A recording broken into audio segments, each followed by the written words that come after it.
Alors, donc, la deuxième communication est de Niall Green de UCLA, de Los Angeles. Il est l'auteur de nombreux ouvrages sur l'océan Indien, sur l'islam, notamment dans les derniers temps, un livre qui s'appelle Bombay Islam, portant sur le rapport entre Bombay et l'océan Indien occidental, 19e, 20e siècle. Il a aussi écrit un ouvrage général sur l'histoire du soufisme à l'échelle globale, et je pense que le dernier ouvrage qui va sortir d'ici peu, ça s'appelle Terrain d'échange, Terrains of Exchange, sur l'islam et comme point de rencontre en passant des États-Unis au Japon, à un certain nombre d'autres endroits. Alors, le titre, comme c'est annoncé ici sur le programme, c'est donc en anglais, mais il va faire l'effort donc, de nous parler en français sur Khorasan dans l'océan Indien, dynamique d'espace, de rituels de l'Asie intérieure à l'Inde et à l'Afrique. Donc 40 minutes à peu près.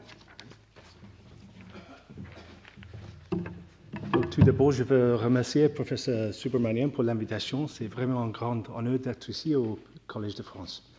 Alors aujourd'hui, je vais traiter les liens entre deux zones de la circulation culturelle, entre deux zones culturelles, deux zones de circulation qui sont normalement conçues comme zones séparées et à part. Je parle de l'Asie centrale et le thème de notre colloque aujourd'hui, l'océan Indien. Et l'océan Indien est normalement conçu pour les réseaux commerciaux, mais aussi parce que le thème de notre colloque est aussi la question des croyances. Je vais traiter les croyances ou plus précisément les rituels. Je vais suivre la diffusion d'un rituel de l'Asie centrale jusqu'en Inde, l'Afrique et l'Asie du Sud-Est. Et je vais montrer que ce n'est pas seulement un rituel qui est déplacé, mais c'est aussi une forme d'espace. Ici, je prends mon inspiration les écrits de Michel de Certeau, surtout son livre L'invention du quotidien. M. de Certeau a fait la distinction entre un lieu et un espace. Pour M. de Certeau, un lieu, c'est le domaine de la stabilité, le domaine de la nature. Par contre, un espace, c'est conçu comme, pour lui, le domaine de la culture et l'autre de la mobilité. Il a écrit, et je le cite, il a écrit « L'espace est un lieu pratiqué ». Et là, aujourd'hui, je veux prendre cette question d'un espace et sa pratique propre, et je veux le suivre par sa distribution de l'Asie centrale jusqu'en l'océan Indien. Et là, je veux poser cette question de la relation entre ces deux zones, normalement conçues séparées, l'Asie centrale et l'océan Indien. Pendant les derniers 15 siècles, nous avons les recherches de Claude Markovits et aussi de Scott Levy qui ont démontré les connexions entre l'Inde et l'Asie centrale, les connexions, les liens commerciaux. Mais je crois que la question les liens entre l'océan Indien et l'Asie centrale, c'est un peu plus compliqué.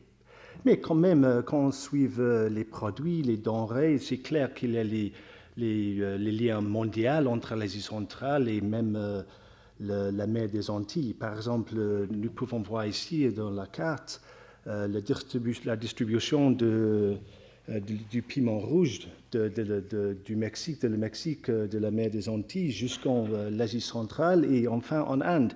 Et c'est intéressant qu'en Népal et aussi en Cachemire, le mot pour le piment rouge, c'est khorsani. Et khorsani, c'est le mot dans le langue pour le piment rouge, mais d'origine, c'est le mot pour les marchands d'Asie centrale, les marchands Khorassani qui ont amené le piment rouge de la Perse jusqu'en Asie centrale et jusqu'en Inde. Et alors, ici, nous voyons un exemple de ce que les philologues allemands, pendant le 19e siècle, sont appelés le Wanderwort, c'est-à-dire un mot qui voyage avec une chose, avec un denrée dans ce cas. Il y a beaucoup d'exemples de ce phénomène dans l'Asie centrale plus généralement. Par exemple, avec les historiens de la nourriture, on démontré que les nouilles, probablement venues de la Chine ou de l'Asie centrale, ont aussi été aussi distribuées dans l'Asie centrale par ces mêmes formes. Par exemple, nous avons le mot en les langues de l'Asie du Sud-Est, laksa, le nom normalement pour les nouilles, mais laksa était originalement un mot persan, laksha, qui veut dire glissante, c'est-à-dire parce que les nouilles étaient normalement mangées dans un bouillon. Et alors nous avons quelques exemples de ces van der Voort, les mots qui voyagent avec les choses. Mais quand même, avec la question des marchands, avec la question de la circulation commerciale, c'est aussi possible de démontrer la distribution des produits de l'océan lui-même en Asie centrale. L'exemple le plus célèbre, c'est l'exemple des coquillages kauri. J'utilise ici la recherche de Binyang. Et les coquillages kauri, qui sont venus bien sûr des îles Maldives, étaient distribués dans la longue durée en Chine et en Asie centrale. Et même jusqu'à la première moitié du 19e siècle, ils étaient utilisés comme une forme de monnaie dans le Cachemire, c'est-à-dire le grand carrefour entre l'Asie centrale et l'Inde.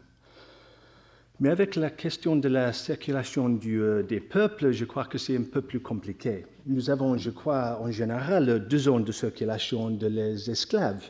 Une zone de la circulation des esclaves africains dans l'océan Indien et une zone assez séparée de la circulation des esclaves turcs et parfois indiens dans l'Asie centrale.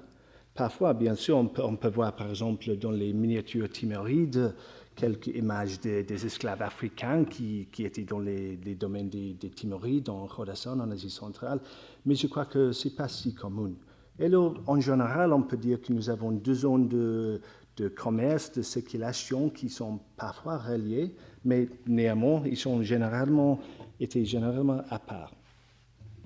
Et là, je veux maintenant demander si la religion, le domaine des croyances et surtout de la pratique nous donne quelques autres perspectives.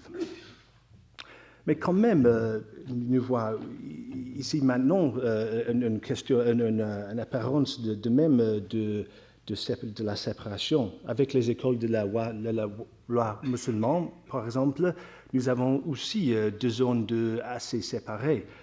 Une zone hanafite dans l'Asie centrale et en Inde, et une zone shafi'i dans l'Inde-Océan et ses côtes. Encore avec les ordres soufis, nous voyons aussi une image de la séparation aussi. Les ordres soufis du Naqshbandi, qui étaient plus forts dans l'Asie centrale, enfin en Inde, et depuis le XVIIIe siècle dans le monde de l'océan Indien. Et normalement, dans l'océan Indien, nous avons l'apparence des ordres soufis de les Qadris. Et alors, ici, maintenant, nous avons aussi une séparation des ordres soufis dans ces deux zones de circulation. C'est un peu plus facile de voir des liens entre les deux zones avec la question de la culture matérielle. Ici, nous voyons quelques images les sébiles soufis, les kashkuls soufis, qui sont eux-mêmes les produits de la mer. Ils sont les cocos de mer qui viennent de les îles Seychelles, qui étaient amenés par les vagues de l'océan jusqu'aux côtes de l'Inde et même du Moyen-Orient. Et alors, ce coco de mer, ces sébiles sont un indice que des chemins du soufi peut nous directer vers autre forme d'échange pendant la longue durée. Et alors, je veux suivre quelques voyages d'individuels soufis et alors que l'exploitation et la diffusion de formes rituelles qui démontrent le déplacement aussi de formes d'architecture et la recréation aussi de l'espace en outre-mer. Et alors, je veux suivre la distribution de ce rituel se pratique dans les termes de Seto, la distribution de le rituel de l'ours. Et alors, c'est pas, comme M. Subrin a dit, c'est pas la religion, mais quand même, c'est la pratique. Je dois définir le ours. Pour ceux qui comprennent l'arabe, c'est les 3 lettres arabes Ain Resin, ours. Et cela veut dire le mariage, ou plus précisément le mariage du marié, pas de la mariée, c'est-à-dire l'aspect masculin du mariage. Et dans ce milieu soufi, ce milieu rituel, le mot ous veut dire la célébration du mort d'un maître soufi dans le guise d'un mariage. C'est fêté chaque année sur la date de son décès et c'est fêté dans un espace, ou son espace propre, son espace particulier, le mausolée ou de même la tombe de la maître soufi. Et je dis que c'est fêté comme dans la forme de mariage parce qu'il a la musique du sama, il a la poésie et les chansons d'amour, un grand repas, la danse, les vêtements de mariage, les parfums, et aussi le symbolisme érotique du mariage et de la mort. Et c'est quel type de mariage? C'est conçu comme la réunion du soufi avec son ami divin, c'est-à-dire Allah. Et c'est vraiment, c'est quel sens populaire? C'est de même, c'est populaire dans le sens de les peuples, le nombre des peuples qui célèbrent, qui fêtent ce rituel chaque année. Il y a dans l'Asie du Sud, probablement, j'estime, 2000 fêtes de l'ours qui sont fêtées chaque année. Et si je prends seulement l'exemple de l'ours de Muinuddin Chishti dans la ville d'Ajmer, au nord de l'Inde, il y avait en 2007 700 000 pèlerins qui ont visité le mausolée pendant la semaine de l'ours, 700 000. Alors c'est très très populaire. Mais quand même, je veux traiter l'ours comme une problématique. Si nous voulons chercher les liens interrégionaux, il faut problématiser quelques conceptions académiques. Parce que l'ours est normalement conçu par les spécialistes, surtout par les anthropologues et les spécialistes sur les études religieuses, comme une expression de l'islam local. Nous voyons ici l'influence du modèle de Area Studies et aussi l'influence de Clifford Geertz et de Robert Redfield, et la conception, comme je dis, d'un islam local. Jusqu'à un certain point, c'est correct. L'islam, le ours est fêté dans un lieu particulier, dans un espace particulier, le mausolée. Mais c'est aussi une fausse perspective. Parce que chaque mausolée se trouve dans un réseau d'autres lieux de pèlerinage qui suivent les arbres généalogiques des autres soufis. Par exemple, les pèlerins, ils savent bien que le maître qui est enterré dans une tombe ici était l'adepte de notre maître qui est enterré dans un autre espace, et lui-même était aussi l'adepte de notre maître qui est enterré plus loin. Et alors, ce n'est pas un islam local qu'un islam translocal. L'autre problématique, c'est la conception que le ours représente l'islam indien. C'est souvent décrite comme une expression comme l'islam indien dans le sens qu'il a toutes les couleurs du sous-continent, toutes les odeurs, toutes les nourritures, les repas du sous-continent. Et nous voyons ici dans cette affiche le ours de Danish Ali Shah dans le Gujarat ou le Bombay. Et quand même, ici, nous pouvons voir cette conception de les couleurs du sous-continent. Et aussi, jusqu'à un certain point, c'est correct. Mais c'est aussi faux, parce que l'ours représente une strate ou une couche Khorasani en Inde. On peut dire même que c'est un fossile d'une culture qui est disparue dans sa pays natale en Asie centrale. Il faut aussi s'adresser à la question de l'idéologie en fermant les horizons de l'os et son histoire. Parce que l'os était aussi souvent conceptualisé comme l'expression de l'unité des hindous et des musulmans en Inde. c'est fêté dans ce sens par les intellectuels de la gauche indienne. Et même que moi-même, je sympathise avec cette perspective, comme historien, je dois le problématiser et enfin le rejeter, parce que, encore, ce n'est pas vraiment un exemple d'un islam national, même qu'un islam transnational. Alors, ce que nous avons avec le Urs, c'est une forme d'islam particulier qui a été développée dans un lieu, dans un contexte très spécifique, un contexte en Asie centrale. C'est un islam érotique, on peut dire, avec la danse, la musique, les chansons d'amour, même les danseuses, même les prostituées, enfin en Inde. Et pour cette raison, c'était souvent attaqué par les réformateurs de la modernité, parfois avec violence en Pakistan actuel. Et la problématique de l'Urs, c'est son histoire, ce n'est pas seulement une problématique académique, parce que c'est fêté par millions chaque année, mais c'est aussi critiqué et attaqué. Et alors je vais poser la question d'où vient le Urs et comment était-il diffusé dans le plus grand monde de l'océan Indien. Mes recherches ont indiqué que ses origines se trouvent en Khorasan, et c'est indiqué ici sur la carte à la droite. Pendant le Xe et le XIe siècle, le Khorasan a subi une renaissance culturelle. C'est bien connu par les spécialistes.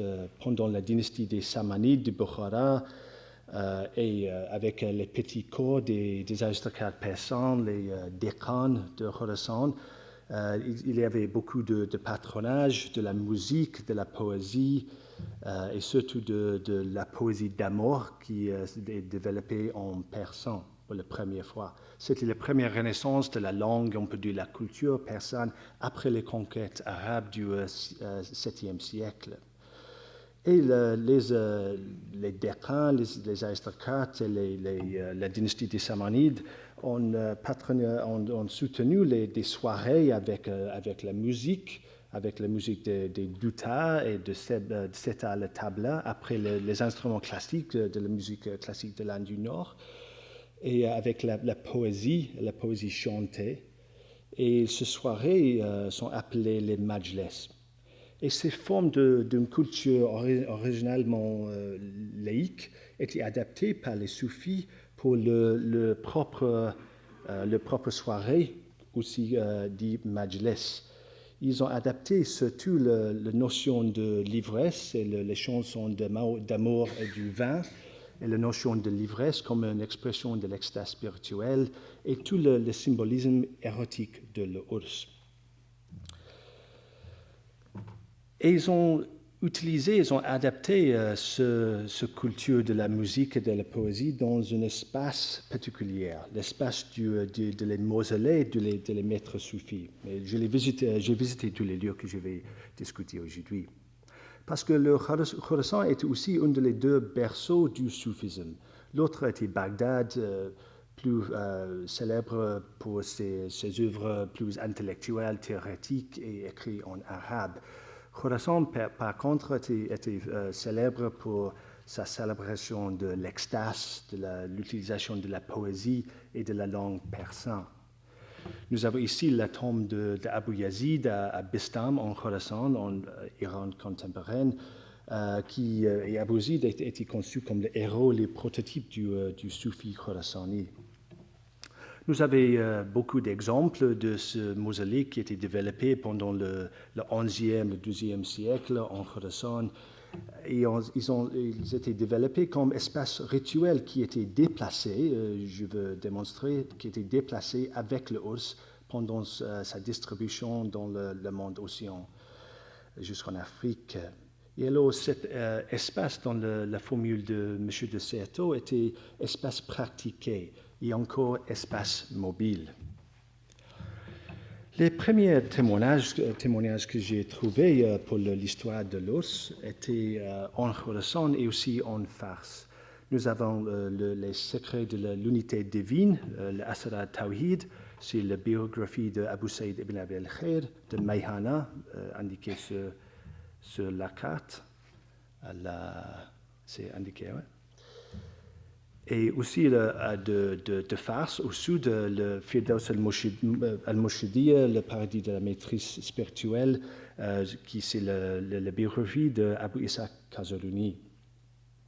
Kazaruni est intéressant parce qu'il était aussi associé avec les réseaux marchands. Comme nous avons écouté dans la présentation de M. Vaillé, Abu Ishaq avait aussi fait sa bénédiction. Il avait béni les navires, les bateaux des marchands qui ont voyagé jusqu'en Chine. Mais tandis que l'importance de ce thème, je ne veux pas le traiter maintenant parce qu'il n'y a pas d'évidence qu'ils ont exporté le Urs par cette route maritime. Le Urs était exporté plus que dans une route terrestre jusqu'en le XVIe siècle. Et dans ce livre, ce premier témoignage de l'Urs, nous trouvons quelques courtes descriptions de l'Urs, mais ils ont tous les éléments de l'Urs qui étaient développés plus tard en Inde aussi. La notion du mort d'un suffit comme un mariage avec Dieu, le mot Urs lui-même, la musique et les chansons d'amour, le grand repas et bien sûr son propre espace, la tombe ou le mausolée. Et c'était pendant l'époque mongole qui, avec la conquête et la dévastation des grandes villes de l'Asie centrale, que l'os était distribué dans deux axes de distribution vers l'ouest, on peut le voir ici avec l'affiche, et enfin aussi au sud. Avec les conquêtes mongoles, ça a été créé une diaspora, on peut dire peut-être une diaspora Khorasani, avec les Khorasani les réfugiés qui se sont enfuis en Anatolie et aussi en Inde pendant le 3e, le 14e siècle. Nous avons quelques témoignages directs de ces routes de distribution. Les témoignages, ils sont dans les écrits des soufis lui-même qui se sont enfouis, dans ce cas à Kayseri, en Anatolie. Nous avons l'exemple de Najm al-Din al-Razi qui sa paix natale était Rey en la Perse centrale, méridionale, mais il a aussi vécu à Khwarazm en Khorasan. Et après les conquêtes des Mongols, il s'est enfui à Kayseri en Anatolie et là-bas il a écrit son livre Misad al-Abad, c'est-à-dire les chemins des esclaves de Dieu, qui aussi a quelques phrases qui décrivent le Urs, ses chansons, sa musique, la fête, l'importance de son propre espace, la tombe. Et alors, déjà, on peut voir le mouvement de pas seulement le rituel, mais aussi son espace. Nous avons le plus célèbre exemple de les réfugiés Khorasani avec Jalaluddin Rumi, qui a voyagé avec sa famille de Varch en Asie centrale et de Balkh jusqu'en la ville de Konya, la capitale de Sultanat Seljuk. C'est dans sa Masnavi, sa grand poème, nous trouvons beaucoup d'exemples du symbolisme de l'ours. Je veux citer un exemple, avant en persan et depuis en français. هل چون جلوه است ز آن زیبا عروس و این مقام آن خلوت آمد با عروس جلوه بیند شاه و غیر شاه نیز وقتی خلوت نیست جز شاه عزیز جلوه کرده عام و خاصان را عروس خلوت اندار شاه باشد با عروس. C'est-à-dire, l'état mystique, c'est comme le dévoilement d'une belle mariée. L'état mystique, c'est quand le roi va tout seul avec la mariée. Sa dévoilement, le dévoilement de la mariée, sa dévoilement est vu par le roi et ses courtisans, mais personne n'a vu sa solitude sauf le roi. La mariée s'est dévoilée devant tous les courtisans, mais dans la chambre de mariage, la mariée est toute seule avec le roi. Et alors, qu'est-ce que cela veut dire? C'est plein du symbolisme de l'ours. Le ours est ici le mot arus pour la mariée, Et le chat, le roi, cela veut dire le maître soufi, même le saint. Le arus, la mariée, c'est le symbole pour Allah. Et la chambre de mariage, dans ce sens rituel, c'est le mausolée qui est fêté comme le chambre de mariage et même le nid nuptial. Nous avons aussi dans la biographie de Rumi, le Manaqib al-Arifin, les grands gestes des connaisseurs de Dieu, de Aflaki, nous avons une description plus détaillée de la pratique du rituel de l'us dans le mausolée de Rumi lui-même à Konya. Et là aussi, nous voyons le mouvement, l'exportation d'une culture, d'un espace et d'un rituel. C'était aussi pendant la même époque, de les conquêtes mongoles, que nous trouvons le mouvement de l'Us dans une direction au sud, jusqu'en Inde. C'était aussi avec les réfugiés de Khorasan qui se sont enfuis vers le sud, jusqu'au sultanat de Delhi, qui était conçu pendant ce temps-là comme le Qubat al-Islam, c'est-à-dire le dôme de l'islam qui protège le foi contre les Mongols païens. Et depuis quelques années,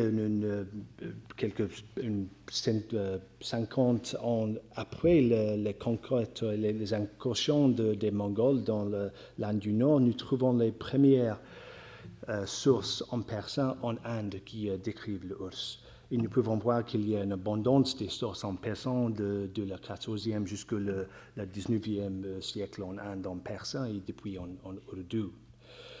Et cette source, c'est seulement un exemple ici, il y a plusieurs d'autres. Les sources prouvent que l'ours était soutenu par un public de plus en plus divers en Inde.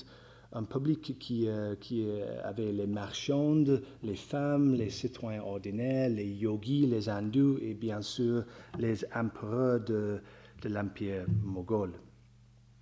Et c'était Delhi, la capitale des sultanats de Delhi, après parfois des empereurs mongols, qui est servi comme le centre de la distribution de l'os à cause de son héritage, l'héritage de Delhi, son héritage khorasani, associé avec l'ordre soufi des Chishtiya. Et Chisht lui-même, le nom de l'ordre soufi, Chisht était une ville sacrée dans l'Afghanistan contemporain, c'est-à-dire en Khorasan. Et depuis le XIVe siècle jusqu'à aujourd'hui, la tombe ici était l'espace pour la célébration, la fête de l'os chaque année sur la date du décès du sang des Ahmadines. Et c'était de Delhi que l'os était distribué et exporté à l'est, à l'Inde orientale, suivant les routes terrestres vers l'est. C'était à Maner, par exemple, et le tombe ici de Sharafuddin Maneri. Nous avons quelques autres témoignages dans le texte persan, Khan Porinemat, c'est-à-dire la nappe bénite. Nous avons une autre description de l'os qui était maintenant transporté avec son espace à l'est. Et c'était pendant l'époque moghole, nous trouvons que l'os était soutenu aussi par les empereurs lui-même et aussi par les courtisans de l'Empire moghol.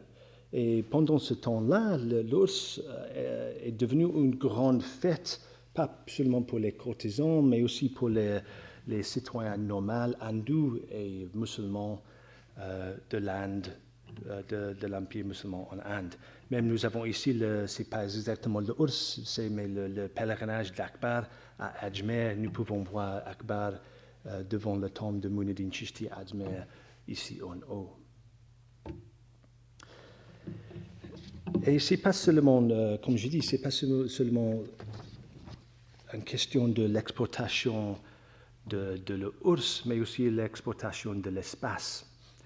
Et l'espace était lui-même transformé par son voyage et transformé avec la pratique. Parce que la plus grande échelle de cette us impériale, ou peut-être impérialisée, a demandé une nouvelle forme d'architecture. Et nous voyons ici le développement des Nakarakhana, c'est-à-dire les salles des tambals, les salles grands tambours au-dessus des portes des mausolées de les saints, ici à Aurangabad, dans le sud de l'Inde. Et alors, l'espace lui-même était changé par sa voyage. Enfin, nous arrivons au bord de la mer, parce que c'était pendant l'époque des sultans de Gujarat, au Moyen-Âge, et pendant la première modernité dans l'époque de l'Empire moghal, que les mausolées étaient construits sur les côtes occidentales de l'Inde. Et c'était un développement très important parce que il y avait aussi l'adoption de l'ours par un nouvel groupe ethnique. À la gauche, nous pouvons voir un texte du XVIIIe siècle, le Marsan al-Aras, c'est-à-dire la trésorerie des mariages, la trésorerie de les ours, qui était un calendrier de l'ours des ordres arabes, des soufis arabes de l'ordre Aïd-Russi. Alors nous pouvons voir l'adoption de ce rituel et sa forme d'espace par les ordres arabes et les saints, les familles arabes sur les côtes de l'Inde occidentale. Ici à droite, nous voyons un exemple d'un espace ritualisé, un espace de le mausolée de les Sidi, c'est-à-dire les descendants des esclaves africains. Et là aussi, nous voyons dans les deux exemples l'adoption de l'ours par un nouvel groupe ethnique sur les côtes de l'Inde occidentale.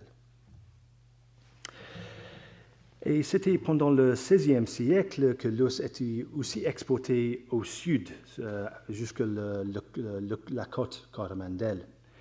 Ici, nous avons le mausolée de Shah al-Hamid à Nagaur. Et Shah al-Hamid lui-même, dans ses biographies, son hagiographie, il y avait des descriptions de ses voyages aux Seychelles, à Sri Lanka et aussi à la Mecque. Et ici, l'exemple de l'espace, ici, un espace tamil est intéressant aussi pour la transformation de quelques conceptions du même le nom de l'ours. Parce que l'ours dans le sud de l'Inde, dans les pays tamils, est décrit pas comme avec le mot ours, le mot arabe, mais avec un mot qui semble d'être tamil, c'est-à-dire kandori. Et là, nous avons l'ours ici, c'est appelé kandori. Normalement, kandori, c'est conçu comme un mot tamil, mais j'ai fait quelques recherches étymologiques avec le lexique tamil de l'université de Madras. Et ce lexique tamil dit que le mot kandori vient de l'ourdou. Et là, j'ai consulté quelques dictionnaires en ourdou et en persan et j'ai réalisé que le mot kandori vient de persan. Le dictionnaire persan, le dictionnaire étymologique persan de Al-Akbar Dekhoda, cite une œuvre, un écrit de Asad Tusi du XIe siècle. Et c'est le titre du livre d'Asad Tusi, c'est le Rati Farsi, c'est-à-dire une des premiers dictionnaires farsi pendant le XIe siècle. Et le sens de kandori, ici en persan, qui était adopté en ourdou, enfin en tamil, c'est une nappe. C'est-à-dire les nappes pour les grands repas qui étaient normalement pour les pèlerins ordinaires, les pèlerins des castes des hindous et des autres. La nappe, la grande fête, était l'aspect plus important de l'os. Et alors nous avons ici un autre exemple d'un van de vote, c'est-à-dire un mot qui voyage avec des choses et avec des pratiques. Parce que Asad Tusi et Salurati Farsi étaient aussi de Khorasan. Tous, bien sûr, c'était une ville en Khorasan. Et alors nous voyons ici quelques connexions du sud de l'Inde avec le Khorasan, avec ce van de vote, le kandori. Et Nagaur, le mausolée à Nagaur a servi comme le point de départ pour l'ours dans l'océan Indien. C'était avec les marchands Julia et Mariakar et aussi les soldats qui ont suivi la compagnie britannique des Indes orientales. Ils ont exporté l'ours, le kandori et son propre espace jusqu'à Penang dès 1786. et jusqu'à Singapour dès 1824. Et j'utilise ici quelques images de Salma Hu de Penang, je dois le remercier. Ici, nous avons une image du 19e siècle de la fête de Kandori à le mausolée de Shah Al-Hamid à Penang. Le terre pour le mausolée était donné en novembre 1801 par la compagnie britannique et était donné à un soldat, Notteshah Jamadar, qui a construit le mausolée au début en bois et depuis en pierre. Et nous pouvons voir la célébration de ce moment de la fête de Kandori, la fête tamile de l'ours. Ici, nous pouvons voir aussi que l'espace lui-même était changé par son voyage maritime, parce qu'ici, au-dessus du mausolée, on peut voir un navire ici posé en haut du mausolée, et aussi bien sûr les drapes pour la célébration du Kandori. Et alors, comme je dis, l'espace lui-même était changé par ce voyage. L'autre route de la distribution maritime de l'ours était vers Singapour pendant le 19e siècle. Et nous avons aussi le troisième mausolée de Shah Al-Hamid. Mais ici, c'est intéressant parce que je dis le mausolée, mais le mausolée ici à Singapour et l'autre mausolée à Penang n'ont pas une tombe. Et là, c'est une forme de mausolée paradoxique parce qu'il n'y avait pas une tombe du tout, mais ils étaient espaces seulement fondés pour la fête de l'ours. Et alors, le rituel, la pratique était la raison pour construire cette forme d'espace et pour exporter l'espace. Donc nous voyons encore cette dynamique entre le rituel et son propre espace. La deuxième route maritime de l'exportation de l'os était de Bombay à l'Afrique du Sud, à Durban. Bombay lui-même, pendant la deuxième moitié du 19e siècle, était un site de grande importance pour l'ours. Il y avait quelques exemples de l'ours qui avait plus que 1000 ou même 2000 pèlerins pendant le 19e siècle à Bombay. Et c'était de Bombay que l'os était exporté avec les travailleurs sous contrat, c'est-à-dire les indentured workers, vers l'Afrique du Sud. C'était avec la venue du Soufi Sahib,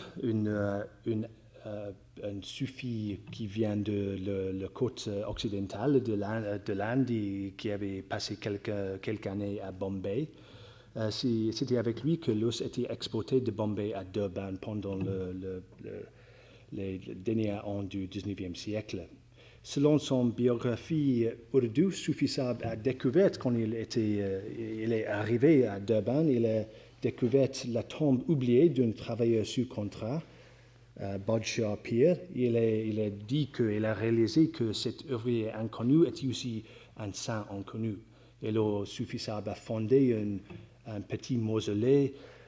Ici, on peut voir une image quasi imaginaire de ce mausolée en bois qu'il a fondé en 1895.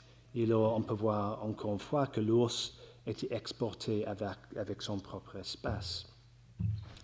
Quand Soufi Sahib lui-même est mort en 1912, ses adeptes ont fondé une mausolée pour lui-même. Ici, on peut le voir au-dessus des vagues de l'océan Indien à Durban. Et le modèle pour cet espace africain était le mausolée de Nizamuddin à Delhi. Si je reviens ici, on peut voir la claire ressemblance entre les deux mausolées. La grande dôme ici et la dôme ici, la dôme ici de Soufi Sahib. C'était modelé sur le dôme de son prédécesseur Nizamuddin Aulia à Delhi.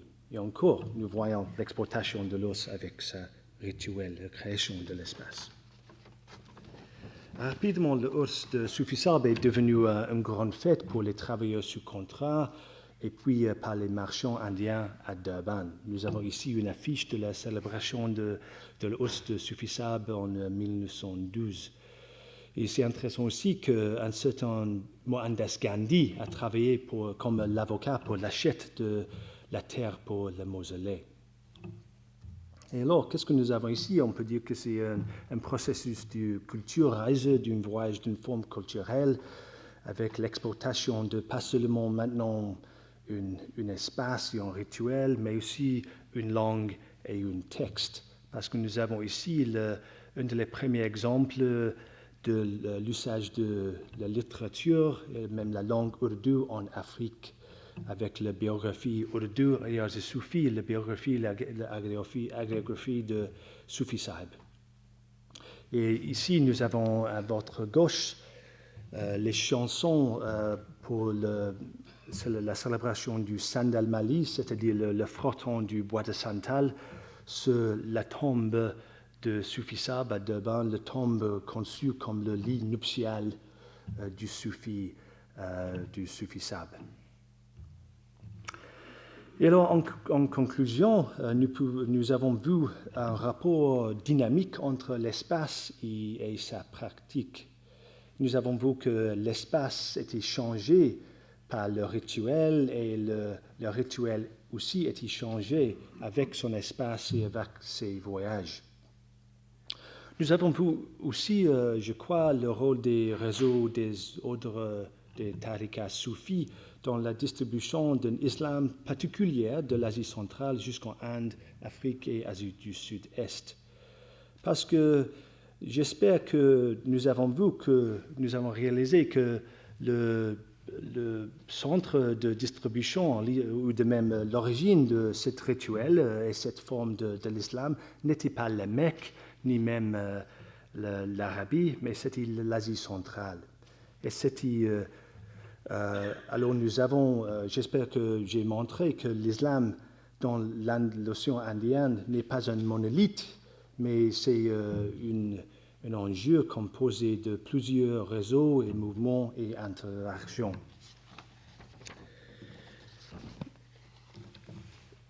Ce que nous avons vu est semblable au processus décrit par Nseng Ho dans son livre The Graves of Tarim, les tombes de Tarim. Mais ce processus-ci n'a pas commencé à Tarim, quelques dizaines de kilomètres de la côte au Yémen, mais en Khorasan, au fond de l'Asie centrale. Néanmoins, pour conceptualiser cette dynamique entre l'espace et la pratique, comme M. Nseng Ho, nous pouvons utiliser les outils conceptuels de les acteurs eux-mêmes, c'est-à-dire les shajara, les arbres généalogiques. Parce que les shajara, les arbres généalogiques des autres soufis, forment 4 généalogiques de l'espace pratiqués comme la mémoire par les rituels commémoratifs de l'ours. Alors ici, nous voyons cartes de mouvements qui ont relié les vastes zones de l'Asie centrale et l'océan Indien. Merci pour votre patience.